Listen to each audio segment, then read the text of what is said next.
दोस्तों, एक समय की बात है। देवर्षि नारद यमपुरी में जाते हैं। नारद जी को देखकर यमराज उनका स्वागत करते हैं और कहते हैं, आइए देवर्षि, आज यमपुरी में आने का क्या प्रयोजन है? अवश्य ही कोई महत्वपूर्ण समाचार लेकर आए होंगे आप। देवर्षि कहते हैं, हे धर्मराज, आज मैं कोई समाचार लेकर नहीं आया हूं, बल्कि आपके पास एक शंका लेकर आया हूं। कृपया आप मेरी इस शंका का समाधान कीजिए। यमराज कहते हैं, हे देवर्षि, निसंकोच होकर कहिए, आपकी जो भी शंका हो उसका समाधान मैं अवश्य करूंगा। देवर्षि नारद कहते हैं, हे धर्मराज, मैं पृथ्वीलोक का भ्रमण कर रहा था तो मैंने अनेक बालकों की मृत्यु होते देखा है। अनेक बालकों की तो मां की कोख में ही मृत्यु हो जाती है। हे सूर्य तनय, कृपया मुझे बताने की कृपा करे कि किस कारण से एक स्त्री का गर्भ गिर जाता है, किस कारण से एक माता को अपनी संतान को खोने का दुख सहन करना पड़ता है। तब यमराज कहते हैं, हे देवर्षि, आपने उचित ही प्रश्न किया है। मनुष्य के पूर्व जन्म के कर्म के अनुसार ही उसे दूसरे जन्म में दुख भोगने पड़ते हैं, किंतु गर्भवती स्त्री का गर्भपात होने के पीछे उसके द्वारा इसी जन्म में किए हुए पाप होते हैं। एक गर्भवती स्त्री को गर्भ धारण करने के बाद कुछ काम नहीं करने चाहिए।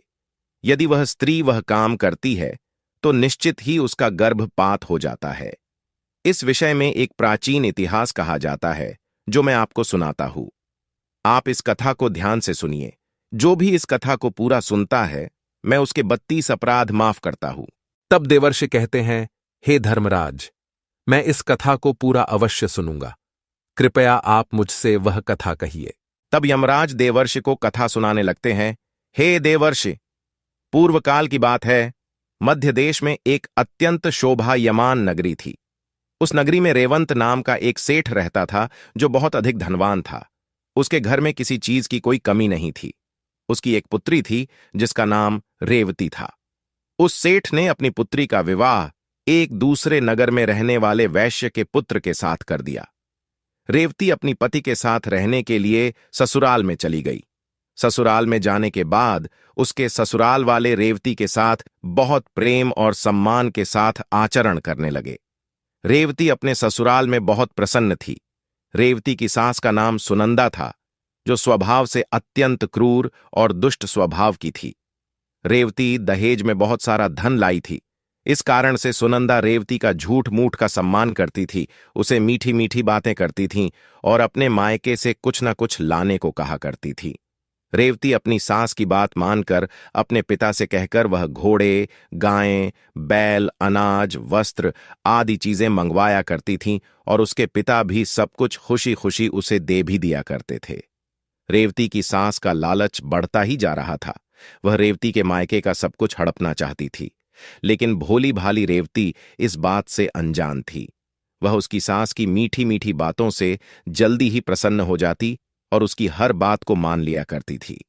रेवती का पति संजय स्वभाव से भोला भाला था और अपनी मां की हर आज्ञा का पालन करता था। उसकी माता ने बचपन से ही अपने पुत्र संजय को पूरी तरह से वश में किया हुआ था, इसीलिए संजय कभी अपनी मां की आज्ञा का उल्लंघन नहीं करता था।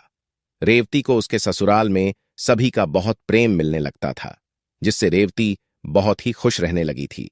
उसके पिता भी रेवती को खुश देखकर बहुत प्रसन्न थे और वे अपनी बेटी को प्रसन्न देखने के लिए हर वस्तु का त्याग करने के लिए तैयार थे। इस प्रकार से अनेक माह बीतने के बाद रेवती गर्भवती हो गई। जब यह बात उसकी सास को पता चली तो वह बहुत ही खुश हो गई।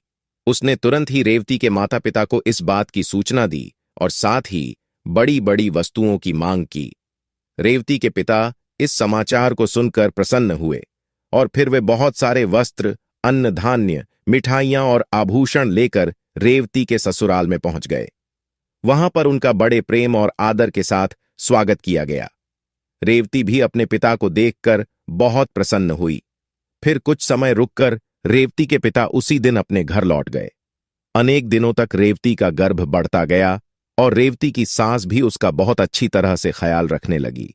लेकिन कुछ ही दिनों के बाद ऐसी दुर्घटना घटी जिससे रेवती का जीवन दुखों से भर गया। उसके हंसते खेलते जीवन में अचानक से अंधकार छा गया। एक दिन अचानक ही रेवती का गर्भ गिर गया। जिससे रेवती की सास बहुत क्रोधित हो गई और फिर रेवती को ताने मारने लगी। अरे पापिनी, तूने कौन सा पाप किया है? कुल का नाश करने वाली कलंकिनी, तूने अपने ही बच्चे को खा लिया। जन्म देने से पहले ही उस बच्चे को मार डाला। इस प्रकार से रेवती की सास उसे बहुत ताने मारने लगी, जिससे रेवती दुखी और उदास हो गई और कहने लगी, सासू माँ, इसमें मेरा क्या दोष है? मुझे समझ में नहीं आ रहा कि ऐसा किस लिए हुआ। मैं निर्दोष हूँ, मैंने कोई पाप का कार्य नहीं किया है। लेकिन रेवती की सास को उस पर थोड़ी भी दया नहीं आई और वह कहने लगी, अरे दुष्टा, तूने अवश्य कोई पाप किया है जिससे तेरी संतान गर्भ में ही मर गई। कुलटा और पापिनी स्त्रियों के बच्चे पेट में ही मर जाते हैं। यमराज कहते हैं, हे देवर्षि। उसके बाद से रेवती की सास उसके साथ बहुत बुरा व्यवहार करने लगी। उसे बात बात पर ताने मारने लगी, उसे भला बुरा कहने लगी। अब उसकी सास उससे ठीक से बात भी नहीं करती थी। दिन भर घर का सारा काम करवाने लगी। दिन भर काम करने के बाद ही उसे रात को आराम करने को मिलता था। रेवती को घर का झूठा भोजन खाना पड़ता था। अचानक से अपनी सास का ऐसा बदला हुआ रूप देखकर रेवती को बड़ा डर लगने लगा और वह अपनी सास के सामने आने से भी डरने लगी। फिर और कुछ महीने बीत जाने के बाद रेवती फिर से गर्भवती हो गई, जिससे उसके घर वाले सभी प्रसन्न हो गए। लेकिन रेवती की सास को उतनी खुशी नहीं हुई। वह उसे ताना ही मारा करती थी। एक बच्चे को तो खा गई, पता नहीं अब इसे भी जीवित रखेगी या खा जाएगी। इसका कोई भरोसा नहीं। यह तो डायन है, डायन। मेरा बेटा एक चुड़ैल से शादी करके उसे घर पर लाया है। यमराज कहते हैं, हे देवर्षि। लेकिन रेवती चुपचाप सहन करती रही। इस बार रेवती की सास ने रेवती के पिता को इस विषय में कोई समाचार नहीं दिया और वह चुप ही रही। इधर धीरे धीरे रेवती का गर्भ बढ़ने लगा। रेवती गर्भ धारण की हुई अवस्था में भी घर का काम करने लगी। बहुत काम करके थकने के बाद भी रेवती की सास को उस पर दया नहीं आती थी। इस बार रेवती को 9 महीने पूरे हो गए और अब उसका प्रसूति का समय आ गया। रेवती को कमरे में ले जाया गया और फिर रेवती बालक को जन्म देने लगी। जब रेवती ने बालक को जन्म दिया तो उस बालक के मुख से कोई आवाज सुनाई नहीं दी। वह बालक कोई भी हलचल नहीं कर रहा था। इस बार रेवती ने एक मरे हुए लड़के को जन्म दिया था। इस बात को सुनते ही रेवती बहुत दुखी हो गई और जोर जोर से रोने लगी। इधर रेवती की सास बहुत गुस्सा हो गई और उसने तुरंत ही रेवती को पकड़कर घर से बाहर निकाल दिया और कहा, अरे दुष्टा, पापिनी, तू इस घर में रहने के लायक नहीं है। तू तो चांडालिनी है। तू मेरे पोते को खा गई। अब तू इस घर में नहीं रह सकती। यमराज कहते हैं, हे देवर्षि। इस प्रकार से ताना देते हुए रेवती के सास ने उसे घर से धक्के मारकर भगा दिया। रेवती का पति भी यह सब चुपचाप देख रहा था। उसने भी कुछ नहीं कहा। फिर रेवती वैसी ही अवस्था में घर से चली गई। रेवती चलते चलते एक जंगल में पहुंच गई। वह जंगल बहुत घना और भयानक था। उस जंगल में कोई मनुष्य दिखाई नहीं पड़ रहा था। फिर रेवती को उस जंगल में एक बहुत ही बड़ा और सुंदर वृक्ष दिखाई पड़ा। उस वृक्ष के पास एक बहुत ही सुंदर आश्रम था। रेवती जल्दी से उस आश्रम के पास चली गई और इधर उधर देखने लगी, तो वहां पर उस आश्रम में कोई भी नहीं था। रेवती वहीं बैठकर विश्राम करने लगी। रेवती इतनी डरी हुई और उदास थी कि वह अपने पिता के घर पर भी जाना नहीं चाहती थी। उसे यह भय लगने लगा था कि कहीं उसकी वजह से पिता का समाज में अपमान ना हो। इसीलिए उसने उसी जंगल में रहने का निर्णय लिया और वह उसी आश्रम में निवास करने लगी। वहीं बैठकर रेवती भगवान विष्णु की पूजा करने लगी और उनकी भक्ति में डूब गई। अनेक दिनों तक वहां पर उसने भगवान विष्णु की तपस्या की। फिर कुछ दिनों के बाद उस आश्रम पर एक साधु एक गाय को लेकर पधारते हैं। वे साधु अत्यंत विलक्षण थे। उनके मुख मंडल पर तेज था। ऐसा प्रतीत हो रहा था कि उन्होंने सैकड़ों वर्षों तक तपस्या की है। जब रेवती उन साधु को देखती है तो बड़ी प्रसन्न होती है और उनका स्वागत करती है और कहती है, पधारिए हे साधु महाराज, आपका स्वागत है। आप कोई महान पुण्यात्मा दिखाई पड़ रहे हैं। रेवती के ऐसे वचन सुनकर साधु महाराज कहते हैं, हे पुत्री, तुम कौन हो और किस कारण से इस वन में अकेले निवास कर रही हो? यदि कोई गोपनीय बात ना हो तो मुझे सच सच बताओ, तुम यहां पर अकेले क्यों रह रही हो? तुम्हारे पति कहां पर है और तुम्हारे दुख का क्या कारण है? तब रेवती कहती है, हे साधु महाराज, मैं अत्यंत दुखी हूँ और मेरी सासू माँ ने मुझे घर से निकाल दिया है, इसीलिए मैं इस वन में निवास कर रही हूँ। साधु कहते हैं, हे पुत्री, तुम्हारी सास ने ऐसा क्यों किया? किस कारण से तुम्हें घर से निकाल दिया है? तब वह रेवती कहती है, हे साधु महात्मा, मेरी पहली संतान गर्भ में ही नष्ट हो गई और जब मैंने दूसरी संतान को जन्म दिया तो वह मरी हुई थी। इसी कारण से क्रोधित होकर मेरी सास ने मुझे घर से निकाल दिया है। अब मैं अपना यहीं पर निवास कर रही हूँ। पिता का अपमान न हो, इसीलिए मैं उनके पास भी नहीं जा रही हूँ। कृपया आप ही मेरे दुख दूर कीजिए। मैं कहाँ जाऊँ? अब मैं क्या करूँ? इस प्रकार से रेवती द्वारा पूछने पर वे साधु महात्मा कहने लगते हैं, हे पुत्री, यह तो बड़े दुख की बात है, किंतु तुम चिंता मत करो। मैं तुम्हें कुछ उपाय बताता हूं, तुम उस उपाय को करो जिससे तुम्हें उत्तम संतान की प्राप्ति होगी। तुम इस गाय को अपने पास रखो, इसकी सेवा करो, इसकी सेवा करने से तुम्हें उत्तम संतान सुख प्राप्त होगा। अब मैं तुम्हें गर्भ धारण की हुई स्त्री को जिन नियमों का पालन करना चाहिए उस विषय में बताता हूं, इसे तुम ध्यान से सुनो। हे पुत्री, किसी भी स्त्री को मासिक धर्म के दौरान पति के साथ संबंध स्थापित नहीं करना चाहिए और पति को स्पर्श भी नहीं करना चाहिए, इससे संतान गर्भ में ही गिर जाती है। गर्भ धारण की हुई स्त्री को भगवान की पूजा में तत्पर रहना चाहिए, उसके मुख पर सदैव ही प्रसन्नता होनी चाहिए। गर्भ धारण की हुई स्त्री को कभी दुखी और निराश नहीं रहना चाहिए। उसे बुरे आचरण वाली स्त्री से दूर रहना चाहिए, उनसे बातचीत नहीं करनी चाहिए। एक गर्भवती स्त्री को कभी दूसरों के घर का भोजन नहीं करना चाहिए। गर्भिणी स्त्री को सूप की हवा से बचकर रहना चाहिए।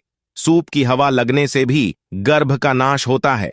गर्भ धारण की हुई स्त्री को कभी ऐसी वस्तु के दर्शन नहीं करने चाहिए जिसे देखने पर मन में घृणा निर्माण हो।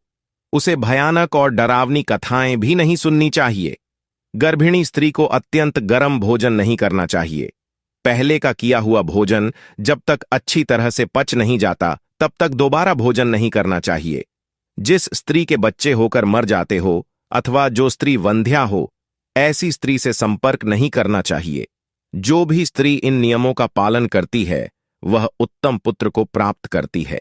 जो स्त्री इन नियमों का पालन नहीं करती उसका गर्भ गिर जाता है अथवा उसका निरोध हो जाता है। हे पुत्री, अब मैं तुम्हें पुत्र प्राप्ति का उपाय बताता हूं, इसे ध्यान से सुनो। मासिक धर्म के समय 4 दिनों तक स्त्री को पति के साथ संसर्ग नहीं करना चाहिए। वह चौथे दिन ही शुद्ध होती है। 1 सप्ताह के बाद वह देवी देवताओं का पूजन करने के योग्य बनती है। संबंध बनाते समय स्त्री और पुरुष के मन में जैसी कल्पना होगी वैसा ही गर्भ उत्पन्न होगा, इसमें संदेह नहीं है। युग्म तिथि वाली रात्रि में सहवास करने से पुत्र होता है और अयुग्म तिथि वाली रात्रियों में सहवास करने से कन्या का जन्म होता है। युग्म तिथि का अर्थ होता है द्वादशी, चतुर्दशी, षष्ठी, अष्टमी, दशमी और अयुग्म तिथियां होती है एकादशी, त्रयोदशी, पंचमी, सप्तमी और नवमी। ऋतुकाल में पहले सप्ताह को छोड़कर दूसरे सप्ताह में स्त्रियों को सहवास करना चाहिए। स्त्रियों का ऋतुकाल 16 रात्रियों का होता है। यदि स्त्री मासिक धर्म के बाद 14वीं रात्रि में सहवास करती है तो उस गर्भ से गुणवान, भाग्यवान, धनवान तथा धर्मनिष्ठ पुत्र का जन्म होता है।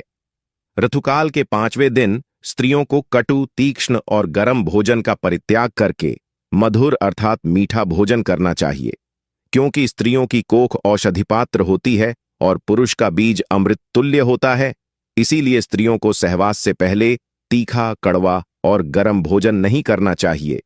वह साधु कहते हैं, हे देवी, इस प्रकार से मैंने तुम्हें संतान प्राप्ति के लिए महत्वपूर्ण नियम बताए हैं। तुम इन नियमों का पालन करो, तुम्हें उत्तम संतान सुख प्राप्त होगा।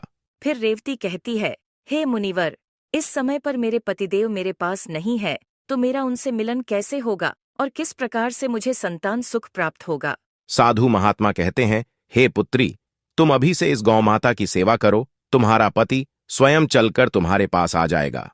इतना कहकर वे साधु महात्मा उस स्थान से अंतर्ध्यान हो जाते हैं। उन साधु को अचानक से अदृश्य हुआ देखकर रेवती आश्चर्यचकित हो जाती है। उसे समझ में आ जाता है कि साक्षात भगवान ही उसे दर्शन देने आए थे। फिर रेवती नित्य उस गाय की सेवा करने लगती है। रोज सुबह उठकर वह गाय को चारा डालती है और भगवान विष्णु की आराधना करने लगती है। उधर रेवती के पति को सपने में साक्षात भगवान विष्णु आकर उसे दर्शन देते हैं और उसे उसकी पत्नी के पास जाने की आज्ञा देते हैं। रेवती का पति दूसरे दिन जागते ही अपनी पत्नी को खोजता हुआ उस वन में चला जाता है। फिर उसे उस जंगल में एक आश्रम दिखाई पड़ता है, तो वह उस आश्रम के पास जाता है तो उसे उसकी पत्नी रेवती दिखाई पड़ती है। वह अपनी पत्नी को देखकर बहुत प्रसन्न हो जाता है। फिर वह भी अपनी पत्नी के साथ उसी वन में निवास करने लगता है। कुछ दिनों के बाद रेवती का ऋतुकाल आता है और वह उन साधु महात्मा के द्वारा बताए हुए नियमों का पालन करते हुए अपने पति के साथ सहवास करती है। उसके पति के मिलन से रेवती पुनः गर्भ धारण कर लेती है और फिर 9 महीने तक वह गर्भ उसके अंदर बढ़ने लगता है। फिर 9वें महीने के बाद रेवती को एक अत्यंत सुंदर पुत्र रत्न की प्राप्ति होती है, जिसे पाकर रेवती और उसका पति दोनों बहुत प्रसन्न होते हैं। पुत्र का जन्म होने के बाद वह गाय भी उस स्थान से अदृश्य हो जाती है। इस चमत्कार को देखकर रेवती और उसका पति दोनों अचंभित हो जाते हैं। फिर वे तीनों अपने घर चले जाते हैं। उधर रेवती की सास अपने पुत्र को रेवती के साथ एक बच्चे को लेकर आता हुआ देखकर बहुत प्रसन्न हो जाती है और उससे पूछती है, हे बहू, ये तुमने कैसे किया? किस कारण से तुम्हें पुत्र की प्राप्ति हुई? फिर रेवती अपनी सास को सारी हकीकत बता देती है। रेवती की सास को इस बात पर विश्वास नहीं होता है, तो वह पूछती है कि वह स्थान कहां पर है। रेवती अपनी सास को उस स्थान के बारे में बता देती है। फिर दूसरे दिन रेवती की सास चुपचाप अकेले ही उस स्थान पर चली जाती है और उस चमत्कारी साधु की राह देखने लगती है। उसके मन में लालच होता है। वह सोचती है कि जब वे साधु आएंगे तो मैं उनसे कोई अनमोल वस्तु भेंट में मांगूंगी। अनेक दिन बीतने के बाद भी वह साधु नहीं आता तो वह बहुत गुस्सा हो जाती है। उसी क्षण उस स्थान से एक राक्षसी जा रही होती है। जब वह राक्षसी रेवती की सास को उस आश्रम के पास खड़ा हुआ देखती है तो वह तुरंत उसके पास जाती है और कहती है, अरे वाह, आज मेरे लिए इस जंगल में ताजा ताजा भोजन आया है। इतना कहकर वह राक्षसी रेवती की सास को मारकर खा जाती है। इधर रेवती अपनी सास की राह देख रही होती है, किंतु उसकी सास नहीं मिलती है, तो वह अपने पति को अपनी मां को ढूंढ कर लाने को कहती है। रेवती का पति अपनी मां को ढूंढने के लिए जंगल में जाता है तो उसे वहां पर उसकी मां दिखाई नहीं पड़ती है, लेकिन वहां पर उसकी माता के कंकाल दिखाई पड़ते हैं, जिसे देखकर वह दुखी मन से घर पर लौट आता है। उन्हें एक व्यक्ति के द्वारा पता चलता है कि उस जंगल में एक राक्षसी का वास था और उसी राक्षसी ने रेवती की सास को मार डाला है। लालच के कारण रेवती की सास को राक्षसी खा जाती है। फिर रेवती और उसका पति अपने पुत्र के साथ घर पर सुखी जीवन व्यतीत करने लगते हैं। यमराज कहते हैं, हे देवर्षि, इस प्रकार से रेवती ने गर्भ धारण के नियमों का पालन किया, जिससे उसे उत्तम संतान की प्राप्ति हुई। देवर्षि कहते हैं, हे धर्मराज, जिस बालक की मृत्यु गर्भ में ही होती है अथवा जन्म के बाद तुरंत मृत्यु होती है, उसकी मुक्ति के लिए क्या उपाय करना चाहिए? यमराज कहते हैं, हे देवर्षि, आपने उत्तम प्रश्न किया है, इसीलिए आप अब ध्यान से सुनो। यदि स्त्री का गर्भपात हो जाए अथवा गर्भ में ही बालक की मृत्यु हो जाए तो जितने महीने का वह गर्भ होता है उतने दिनों का सूतक माना जाता है। आत्मकल्याण की इच्छा रखने वाले मनुष्य को उस गर्भ में मृत्यु हुए बालक के लिए कुछ भी नहीं करना चाहिए, उसका श्राद्ध नहीं करना चाहिए। यदि जन्म से लेकर चूड़ा कर्म संस्कार के बीच में बालक की मृत्यु हो जाती है तो उस बालक की मुक्ति के लिए अन्य बालकों को दूध का भोजन देना चाहिए। यदि चूड़ा कर्म संस्कार के बाद 5 वर्ष के भीतर बालक की मृत्यु हो जाती है तो शरीर दाह का संस्कार करना चाहिए, उसके लिए दूध का दान करना चाहिए और बालकों को भोजन कराना चाहिए। यदि 5 वर्ष की आयु के बाद बालक की मृत्यु हो जाती है तो उसका दाह संस्कार करके उसके लिए जल से भरे मिट्टी के पात्र का और खीर का दान करना चाहिए, तभी उस बालक को पुनर्जन्म प्राप्त होता है। तो दोस्तों, इस प्रकार से यमराज ने देवर्षि नारद को अत्यंत महत्वपूर्ण ज्ञान दिया है। उम्मीद है आपको यह कथा पसंद आई होगी। वीडियो को लाइक जरूर करें, कमेंट में जय श्री हरि विष्णु अवश्य लिखे, साथ ही चैनल को सब्सक्राइब करें। आप सभी का धन्यवाद।